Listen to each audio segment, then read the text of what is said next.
మరి త్వరణాన్ని ఏ విధంగా డిఫైన్ చేస్తాం? త్వరణాన్ని ఏ విధంగా డిఫైన్ చేస్తాం? వేగంలోని మార్పు రేటునే ఏమనాలి మనం? త్వరణం అనాలి. వేగంలోని మార్పు రేటుని ఏమంటున్నాం? త్వరణం అంటున్నాం, లేదా యాక్సిలరేషన్ అంటున్నాం. వేగంలో మార్పు జరగాలి. వేగంలో మార్పు జరిగితే దాన్ని ఏమనాలి మనము? యాక్సిలరేషన్, త్వరణం అని పిలవాల్సిన అవసరం అనేది ఉంది. మరి ఈ త్వరణం అనేది సదిశ రాశ, అదిశ రాశ? ఈ త్వరణం అనేది సదిశ రాశ, అదిశ రాశ? 100% ఇది సదిశ రాశి. సదిశ రాశి. ఎందుకు త్వరణం సదిశ రాశి? త్వరణం దేని గురించి తెలుపుతుంది? త్వరణం వేగం గురించి తెలుపుతుంది. వేగం దేని గురించి తెలుపుతుంది? వేగం స్థానభ్రంశం గురించి తెలుపుతుంది. స్థానభ్రంశం దేని గురించి తెలుపుతుంది? స్థానభ్రంశం ఇండైరెక్ట్గా ఫైనల్గా పొడవు గురించి తెలపడం అనేది జరుగుతుంది. సో ఇక్కడ వేగం సదిశ రాశి, స్థానభ్రంశం సదిశ రాశి, కావున త్వరణం కూడా ఏ రాశి అవుతుంది? సదిశ రాశి అవుతుంది. ఎందుకోసం? ఇది కూడా దిశ మరియు పరిమాణం, క్వాంటిటీ, దిశ, పర్టికులర్ డైరెక్షన్, ఈ రెండు అంశాలపై ఆధారపడుతుంది. కావున ఇది ఏ రాశి అని చెప్పిన? సదిశ రాశి అని చెప్పిన. మరి త్వరణానికి ప్రమాణాలు ఏంటి? Metre per second square. సరే, ఎందుకు మీటర్ ఫర్ సెకండ్ స్క్వేర్ ఇక్కడ వచ్చింది? వేగానికి యూనిట్స్ ఏం చెప్పాను నేను? వేగానికి యూనిట్స్ మీటర్ ఫర్ సెకండ్ అని చెప్పాను. మరి ఇక్కడ త్వరణంని ఏ విధంగా చెప్తున్నాను? వేగంలోని మార్పు రేటు అంటే మళ్ళా మనకి ఇక్కడ ఏం కావాలి? కాలం అనేది కావాలి. అందుకోసమే బై సెకండ్ అనేది తీసుకున్నా.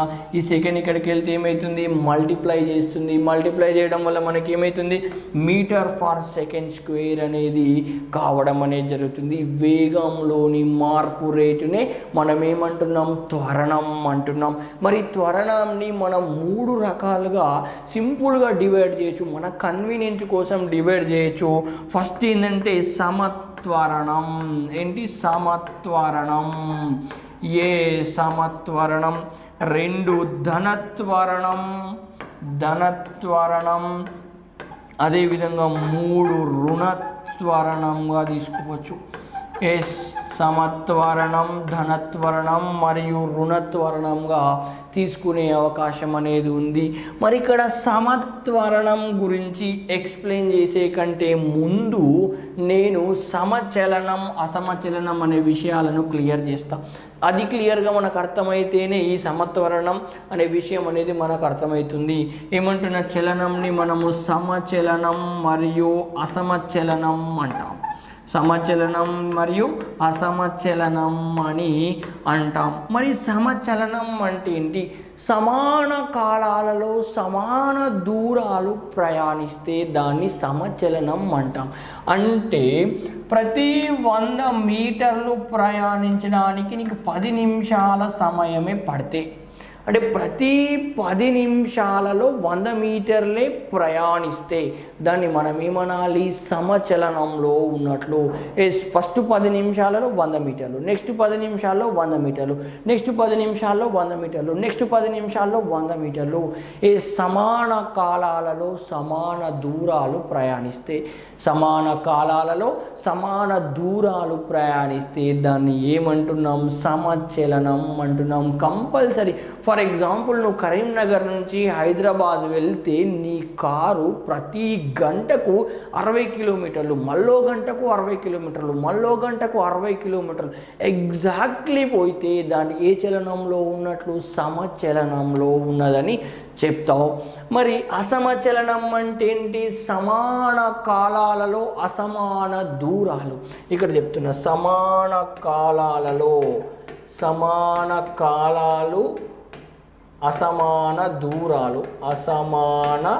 దూరాలు. కాలాలు అనేవి సమానంగా ఉన్నాయి, దూరాలు అనేవి వేరే వేరే ఉన్నాయి. ఫర్ ఎగ్జాంపుల్ ఫస్ట్ 10 నిమిషాల్లో 100 మీటర్లు పోయినావు, నెక్స్ట్ 10 నిమిషాల్లో 50 మీటర్లు పోయినావు, నెక్స్ట్ 10 నిమిషాల్లో 200 మీటర్లు పోయినావు. అప్పుడు ఏమవుతుంది? సమాన కాలాలు అసమాన దూరాలు. ఇది కూడా దేనికి ఎగ్జాంపుల్? అసమచలనానికి ఎగ్జాంపుల్. ఒకవేళ అసమాన కాలాలు సమాన దూరాలు ఎస్, అసమాన కాలాలు సమాన దూరాలు అంటే ప్రతిసారి 100 మీటర్లు పోవడానికి ఫస్ట్ టైం ఒక 10 నిమిషాలు పట్టింది. 100 మీటర్లు పోవడానికి 10 నిమిషాలు పట్టింది. నెక్స్ట్ టైం 100 మీటర్లు పోవడానికి 5 నిమిషాలే పట్టింది. నెక్స్ట్ టైము మళ్ళీ 100 మీటర్లు పోవడానికి 20 నిమిషాలు పట్టింది. ఇక్కడ ఏమవుతుంది బాబు? కాలాలు అనేవి చేంజ్గా ఉన్నాయి, దూరాలు అనేవి సమానంగా ఉన్నాయి. అందుకోసం ఏమన్నా అసమాన కాలాలు సమాన దూరాలు అని చెప్పిన. ఇది దేనికి ఎగ్జాంపుల్? అసమచలనానికి ఎగ్జాంపుల్గా తీసుకోవచ్చు. ఒకవేళ మూడో ఆప్షన్ అసమాన కాలాలు అసమాన దూరాలు. ఫస్ట్ 10 నిమిషాలలో 100 మీటర్లు పోయినావు, నెక్స్ట్ 5 నిమిషాలలో 200 మీటర్లు పోయినావు, నెక్స్ట్ 20 నిమిషాలలో 50 మీటర్లు పోయినావు. కాలాలు సమానంగా లేవు, దూరాలు సమానంగా లేవు. అది కూడా దేనికి ఎగ్జాంపుల్ అంటే అసమచలనానికి ఎగ్జాంపుల్. ఒక్కసారి మీకు క్లియర్ చేస్తా. ఏమంటున్నా? సమాన కాలాలు సమాన దూరాలు అయితే సమచలనం చెప్పచ్చు. అసమచలనం అంటే ఇక్కడ చెప్పిన సమాన కాలాలు అసమాన దూరాలు ఒక పాయింట్ పాసిబుల్, లేదు అసమాన కాలాలు సమాన దూరాలు రెండో పాయింట్, మూడో పాయింట్ అసమాన కాలాలు అసమాన దూరాలు. అది మూడు కూడా దేనికి ఎగ్జాంపుల్స్? అసమచలనానికి ఎగ్జాంపుల్గా తీసుకోవచ్చు. ఎస్, ఈ పాయింట్స్ మనకి ఎగ్జామినేషన్లో కూడా బేసిక్గా అడగడానికి అవకాశం ఉంది. సమచలనం తెలిసింది, అసమచలనం అనేది తెలిసింది. ఇప్పుడు దేంట్లోకి వచ్చినాం? మనము త్వరణం దగ్గరికి వచ్చినాం. త్వరణంలో ఏ విధంగా డివైడ్ చేసుకున్నాం? మన కన్వీనియంట్ కోసం సమత్వరణం అన్నాం. ఫస్ట్ సమత్వరణం అంటే ఏంటి? వేగంలో మార్పు రేటు అనేది సమానంగా ఉంటే, వేగంలో మార్పు రేటు అనేది సమానంగా ఉంటే ప్రతి సెకండ్కు లేదా ప్రతి నిమిషానికి వేగంలో మార్పు రేటు సమానంగా ఉంటే ఫస్ట్ 10 km/h ఉంది, నెక్స్ట్ మినిట్లో 11 km/h, నెక్స్ట్ మినిట్లో 12 km/h, నెక్స్ట్ మినిట్లో 13 km/h, నెక్స్ట్ మినిట్లో 14 km/h. ఒక నిమిషంలో 1 km/h అనేది ఎగ్జాక్ట్లీగా పెరుగుతుంది. ఎగ్జాక్ట్లీ ఒక నిమిషము 1 km/h, ఒక నిమిషము 1 km/h, ఒక నిమిషము 1 km/h.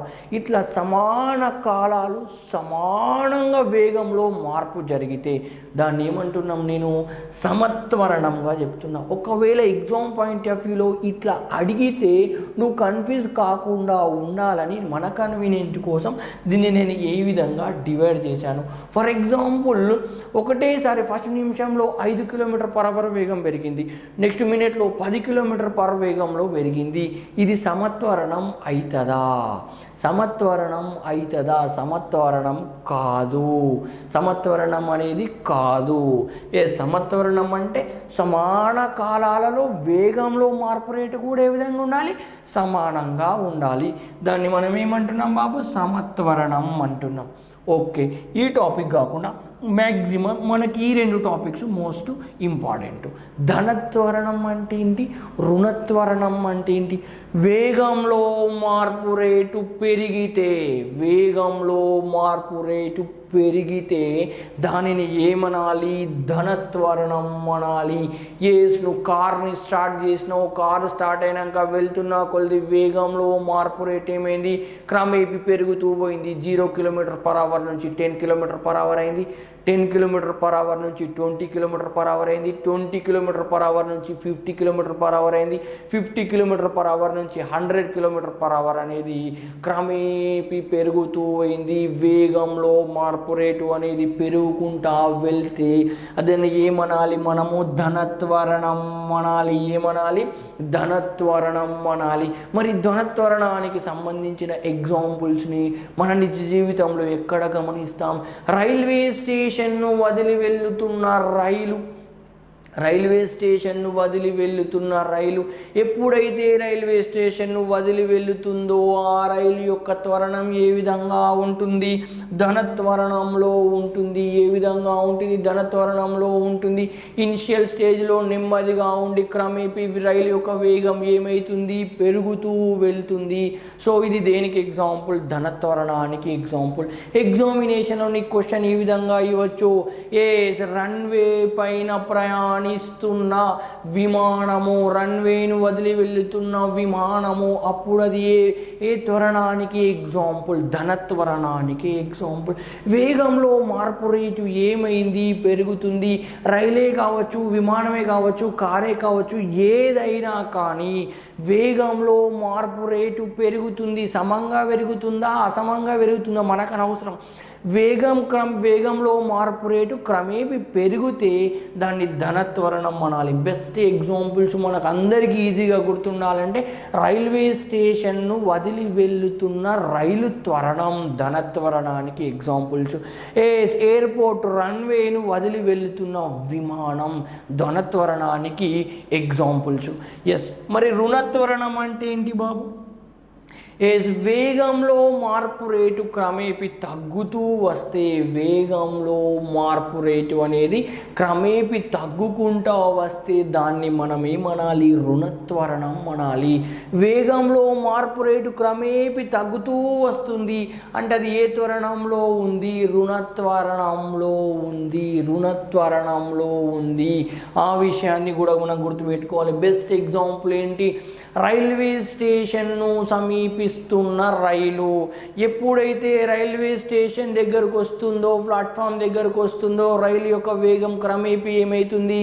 నెమ్మదిస్తుంది. 100 km/h వేగంతో ప్రయాణిస్తున్న రైలు యొక్క వేగము 50, 40, 30, 20, 10, 5, 1 లాస్ట్ ఫైనల్ 0 km/h వరకు వచ్చేస్తుంది. అంటే ఎప్పుడైతే రైల్వే స్టేషన్ను సమీపిస్తున్న రైలు యొక్క త్వరణం ఏ విధంగా ఉంటుంది? రుణత్వరణంలో ఉంటుంది. అదే రైలు 1 గంట అయిన తర్వాత మళ్ళీ స్టార్ట్ అయ్యి మళ్ళీ వెళ్తుంది. హైదరాబాద్ నుంచి విజయవాడకు వెళ్తుంది. అంటే రైల్వే స్టేషన్ వదిలి వెళుతున్నప్పుడేమో ధన త్వరణంలోకి వెళ్తుంది. రైల్వే స్టేషన్ను సమీపిస్తున్నప్పుడు రుణత్వరణంలో ఉంటుంది. అదేవిధంగా ఎయిర్పోర్ట్లో ల్యాండ్ అయ్యే విమానం యొక్క త్వరణం ఏ విధంగా ఉంటుంది? రుణత్వరణంలో ఉంటుంది. దాని యొక్క వేగం అనేది కూడా క్రమేపీ ఏమవుతుంది? తగ్గుతూ ఉంటుంది. ఈ 2 విషయాలను మనం క్లియర్గా గుర్తుపెట్టుకోవాల్సిన అవసరం అనేది ఉంటుంది.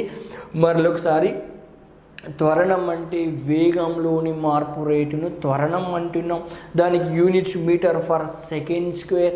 మరి అది ఏ రాశి? సదిశ రాశి. ఎందుకోసం? ఇది దిశ మరియు పరిమాణం 2 అంశాలపై ఆధారపడుతుంది. మరి ఈ త్వరణాన్ని మన కన్వీనియంట్ కోసం నేను ఏ విధంగా డివైడ్ చేశాను? సమత్వరణం, ధనత్వరణం, రుణత్వరణం. వేగంలో మార్పు రేటు పెరిగితే, క్రమేపీ పెరిగితే ధనత్వరణం.